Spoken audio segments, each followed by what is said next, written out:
자, 오늘은 열왕기하 8장으로 넘어갑니다. 8장 1절부터 6절까지 말씀 보겠습니다. 엘리사가 이전에 아들을 다시 살려준 여인에게 이르되 너는 일어나서 네 가족과 함께 거주할 만한 곳으로 가서 거주하라. 여호와께서 기근을 부르셨으니 그대로 이 땅에 7년 동안 임하리라 하니 여인이 일어나서 하나님의 사람의 말대로 행하여 그의 가족과 함께 가서 블레셋 사람의 땅에 7년을 우거하다가 7년이 다음에 여인이 블레셋 사람의 땅에서 돌아와 자기 집과 전투를 위하여 호소하려 하여 왕에게 나아갔더라.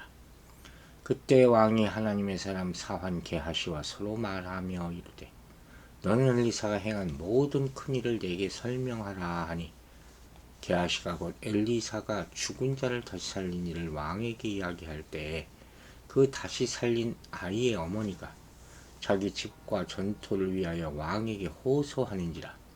게하시가 이르되 내 주 왕이여 이는 그 여인이요 저는 그의 아들이니 곧 엘리사가 다시 살린 자니이다 하니라. 왕이 그 여인에게 물으매 여인이 설명한지라. 왕이 그를 위하여 한 관리를 임명하여 이르되 이 여인에게 속한 모든 것과 이 땅에서 떠날 때부터 이제까지 그의 밭의 소출을 다 돌려주라 하였더라. 아멘. 자, 여기 나오는 여인이 바로 4장에 나왔던 그 수넴 여인이죠. 엘리사가 죽은 아이를 살린 사건이 다시 부각되는 부분은 5절인데 게하시가 왕에게 엘리사가 행한 일을 이야기할 때죠. 이때도 수넴 여인은 그 다시 살린 아이의 어머니라고 소개되죠. 즉 수넴 여인 하면 생명 이렇게 딱 떠올려지는 거예요. 죽었다 살아난 아들을 가지고 있으니까. 굉장히 이 스토리는 의미심장하죠. 이 구절과 5절의 아이가 다시 살아난 이야기가 언급된 것은 토지가 없어서 생존의 위협을 받는 이 수넴 여인 가족이 다시 토지를 되찾아서 삶을 영위할 수 있게 되었다는 이 이야기의 핵심 주제와도 연결된다고 말할 수 있겠죠. 지금 엘리사는 이 여인에게 앞으로 7년간 여호와께서 이스라엘 땅에 기근을 내리실 테니까 다른 곳으로 이주하라고 말하고 있어요. 기근은 성경에 여러 차례 나오죠. 기근은 육적으로 기근도 있지만 영적인 기근이 가장 위험하다고 그랬잖아요. 그 육적인 기근이 올 때, 다 사람들이 먹을 것이 없어질 때, 그때 이것이 반드시 영적인 기근으로 연결된단 말이에요. 이것을 우리가 주의 깊게 봐야 되는 것이죠. 그리고 지금 이 상황을 보면 하나님의 사람 엘리사를 정성껏 도왔던 수넴 여인을 하나님의 엘리사를 통해서 계속 돌봐주고 계심. 이게 오늘 스토리의 핵심이에요. 그걸 보는 거죠. 그러니까 하나님께서 이 자연계 전부를 주관하고 계신다는 것을 이것을 통해서 알 수 있고 또 인간의 생사를 주관하고 계신다 하는 것도 볼 수가 있는 것이죠.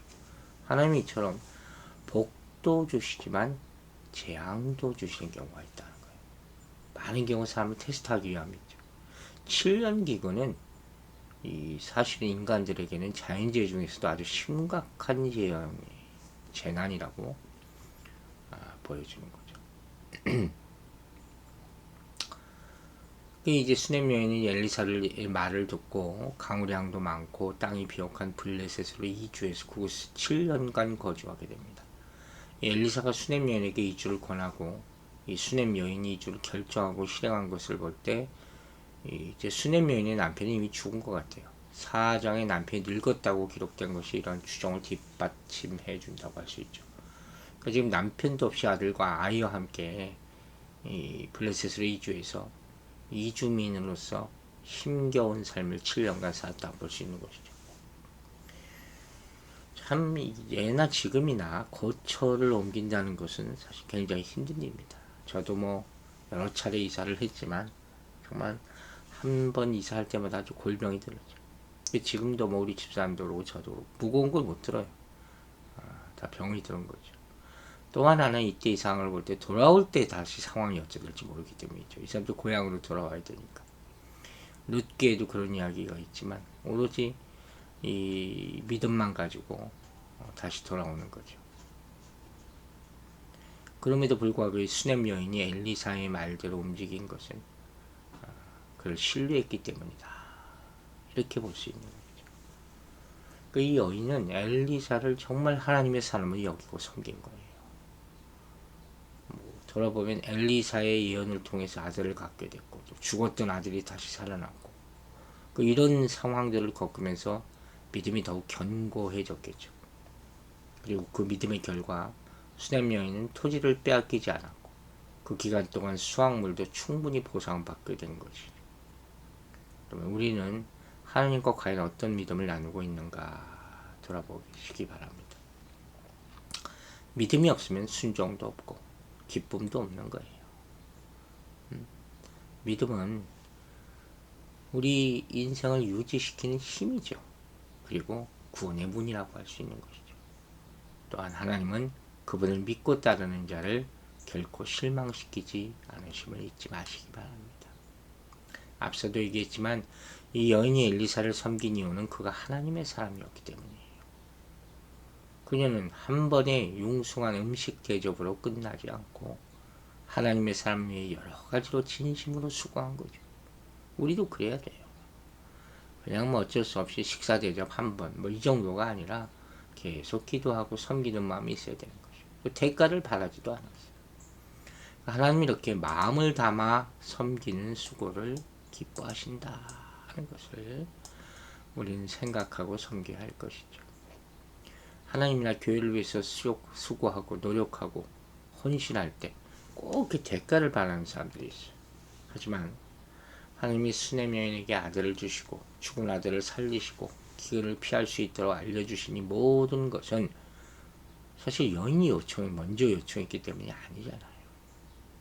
주님이 우리의 마음과 형편을 잘 아시기 때문이다 하는 거죠. 그런데도 사람들은 갈수록 자신만 사랑하고 교회 안팎에서도 이기주의가 점점 팽배해지고 있죠. 또 다른 사람들을 위하는 것 같이 보이는 행동까지도 사실은 무언가를 바라는 마음을 교묘히 숨긴 경우도 많아요. 사람도 다른 사람의 순수하지 못한 의도를 이렇게 느낄 수 있는데 하물며 하나님은 어떻겠습니까? 여러분, 하나님은 나를 살펴보셔서 아시는 분이다. 살펴보셔서 아시는 분. 시편 139편 1절에 이렇게 나와요. 진정 여러분이 하나님을 사랑하고 경외한다면 그에 맞는 행동을 해야 되는 거예요. 하나님은 순전한 마음에서 나오는 행동을 기뻐하시고 그 이상으로 갚아주시는 분이에요. 심지어 바라지 않은 것까지 주시는 은혜를 베푸시는 분을 명심하시기 바랍니다. 자, 3절과 4절 다시 봅시다. 7년이 다함에 여인이 블레셋 사람들의 땅에 돌아와 자기 집과 전투를 위하여 호소하려 하여 왕에게 나아갔더라. 그때 왕이 하나님의 사람의 상한 게하시와 서로 말하며 이르되 엘리사가 행한 모든 큰 일을 내게 설명하라 하니. 자, 보세요. 이제 고국으로 돌아왔죠. 근데 또 다른 문제와 직면하게 되는 거예요. 그 뭐냐? 자신이 소유했던 토지를 다시 찾을 수 없게 됩니다. 정말 큰 문제죠. 현실적인 문제죠. 이주할 때 벌써 이것을 예상했었겠죠. 왜 이렇게 되느냐?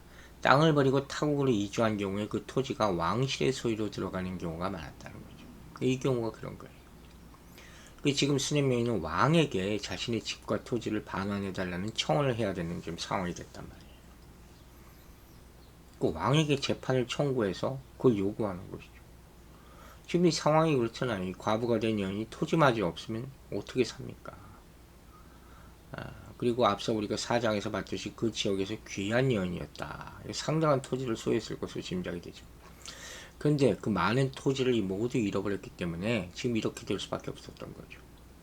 하지만 우리가 아는 바와 같이 과부가 왕을 상대로 토지를 돌려받는 재판을 한다? 이건 어려운 일이죠. 그러니까 엘리사가 지금 그녀의 아들을 다시 살려줬는데 이제는 수냄 여인이 자신의 가정을 다시 살려야 하는 어려운 상황을 맞게 된. 자, 이게 참 그냥 우리 상식적으로 생각하면 불가능한 일이죠. 근데 그때 마침 왕이 하나님의 사람 엘리야의 사환 기하시에게 엘리사가 행한 위대한 일들에 대해서 설명해 달라고 요구하고 있었던 그 장면이 나옵니다. 그리고 이 엘리사가 하나님의 사람으로서 죽은 자를 살리고 독이 든 물을 마실 수 있는 물로 바꾸는 기적을 행했다고 지금 설명을 하고 있죠. 그 왕이 엘리사에게 관심을 가지고 그가 행한 일에 대해서 알고자 했다. 이것만 해도 긍정적인 신호라고 할 수 있죠. 이런 신호가 사인이 앞에서 나타나는 거예요. 왜냐하면 엘리사에게 관심이 많다. 엘리사에게 능력을 주시는 하나님에게도 자연스럽게 관심을 가진 것 아니냐 하는 거죠. 엘리사가 한 일을 듣고자 했다 하는 것은 하나님이 엘리사를 통해 행하신 일을 듣고자 했다. 똑같은 얘기죠. 근데 이 왕과 게하시가 이 자신의 일을 이야기할 것을 알고 여인이 왕에게 나아간 것은 아니잖아요. 지금 그 얘기를 하고 있다는 걸 전혀 몰랐잖아요. 하지만 일부러 약속한 것과 같이 가장 적절한 때에 맞추게 되는, 이게 하나님의 때인 거예요. 여러분, 사람의 계획보다 정확한 것이 하나님의 인도하심이라 그랬어요. 믿으십니까? 믿지 마세요. 하나님의 은혜는 가장 적절한 때에 알맞은 방법으로 임합니다. 그러므로 소중한 것을 잃고 억울함을 호소하고 싶을 때라도 불평과 원망에만 빠지지 않도록 우리는 주의해야 되는 거예요. 하나님이 정확한 때가 있고 하나님은 모든 것을 잊지 않고 인도해 주심을 믿으시기 바랍니다. 즉, 자신이 보호받지 못할까봐 두려워하지 말아야 하고 하나님이 이르거나 늦지 않게 인도해 주실 것을 믿어야 한다는 말씀이죠. 물론 오늘 상황같이 이럴 때도 있어요. 뭐 많지는 않겠지만 하나님이 인도해 주시는 것 같아. 그거 따라갔어. 근데 손해를 본단 말이야. 현실적으로. 이렇게 될 때는 너무 상심해서 원망하고 불평할 수 있죠. 하지만 이럴 때도 하나님의 신실하심에 대한 신뢰를 잃지 말아야 된다는 거예요. 이게 뭐지? 의심해서는 안 된다는 거예요. 왜? 소망하는 일이 우리가 생각할 때 이루어지진 않아도 주님은 가장 적절한 시기와 상황을 준비하고 계시기 때문이에요. 여러분, 조그만 일을 하고 대가를 받는 사람은 어디서 없다 그랬잖아요. 반면 수냄 여인은 엘리사의 말을 따랐다가 문제를 만났음에도 하나님을 신뢰하며 문제를 해결하고 하는 거예요. 이런 사람 많지 않아요.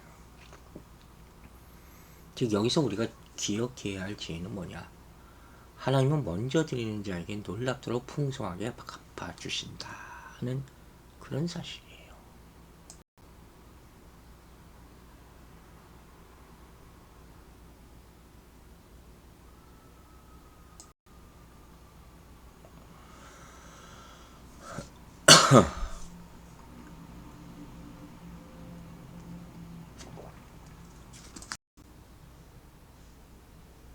자, 이 게하시가 왕에게 엘리사가 한 위대한 일들을 이야기해주고 있을 때 그 타이밍에 수냄 여인이 왕에게 호소하러 오는 거죠. 이때 게하시는 왕에게 엘리사가 죽은 아이를 다시 살린 일이 있는데 그 아이의 어머니가 바로 지금 왕을 차려낸 수냄 여인이라. 깜짝 놀랄걸. 서로 깜짝 놀랐을 거예요. 지금 여인은 가정의 생존을 위해서 용기를 내서 왕에게 부르짖기 위해서 찾아온 것인데 엘리사가 행한 위대한 일의 증인으로서 왕 앞에 서게 되는, 상상도 못할 일이 벌어지는 거죠. 우리 인생은 우리가 몰라요. 우리가 그냥 하나님의 일을 하면서 살다 보면 하나님이 예비하신 일에 마주치게 될 수 있는 거예요. 왕이 얼마나 놀랐겠습니까? 이 여인이 그 여인인가. 그러니까 어떻게 해요? 이제 이 여인의 소유를 다 돌려주는 거예요. 뭐 재판이고 뭐고 필요 없어.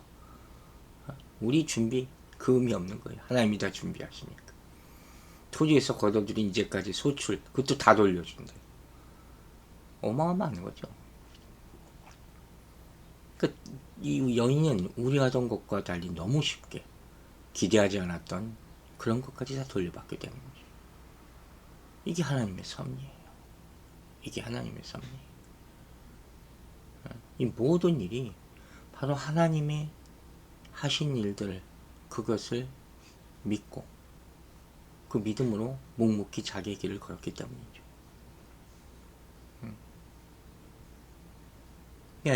엘리사가 행한 놀라운 일이 왕의 마음을 움직여서 또 다른 놀라운 일을 이룬, 이런 일을 우리가 보고 있는 거예요. 참, 여러분, 얼마나 이게 대단한 기적입니까? 그럼 우리가 때로 하나님을 믿지 못하고 자기 생각을 고집할 때가 있어요. 한번 실패하고 나면 도저히 회복될 수 없다거나 누구에게 호소해도 자신의 억울함이 가시지 않을 것이라고 생각할 때도 있어요. 인간적인 눈으로 보면 일견 타당하지도 않죠. 수뇌면의 경우도 사실 자기가 바라는 대로 해결될 가능성은 거의 없었죠. 왕을 상대로 한 재판이니까. 하지만 가장 적절하게 인도하시는 하나님의 역사로 인해 모든 것이 너무도 자연스럽게 해결되는 것을 우리가 봅니다. 어려움 겪을 때 쉽게 낭망하지 맙시다. 내 힘으로는 어려워도 하나님이 역사하셔서 해결해 주실 것을 기억하는 여러분 되시기를 주의 이름으로 축원합니다. 기도하겠습니다. 아버지 하나님 감사합니다. 오늘 이 아침에도 우리는 기적의 하나님을 믿습니다. 믿음이 없이는 순종을 어떻게 하겠습니까? 어떻게 기쁨의 결과를 볼 수가 있겠습니까? 우리에게 확고한 변하지 않는 믿음을 허락하여 주시옵소서. 하나님 아버지께서 우리의 마음과 형편을 누구보다 더 잘 아심을 우리가 믿사온데 그 능력에만 의지하는 우리들이 되게 하여 주시옵소서. 이 여인이 정말로 죽을 각오를 하고 왕 앞에 갔을 때 하나님이 이미 왕의 마음을 움직이고 계시고 상황을 만들고 계십니다. 사람의 계획보다 더 정확한 것이 하나님의 인도하심을 믿게 하여 주시고 하나님의 은혜는 가장 적절한 때에 임한다는 사실을 믿고 묵묵히 우리의 갈 길을 걸어가게 하여 주시옵소서. 우리의 장래 모든 것을 주님께 맡기오니 주여 우리에게 길을 열어주시고 역사하여 주셔서 우리의 소망을 이루게 도와주시옵소서. 감사드리며 예수 그리스도 이름으로 기도했습니다. 아멘.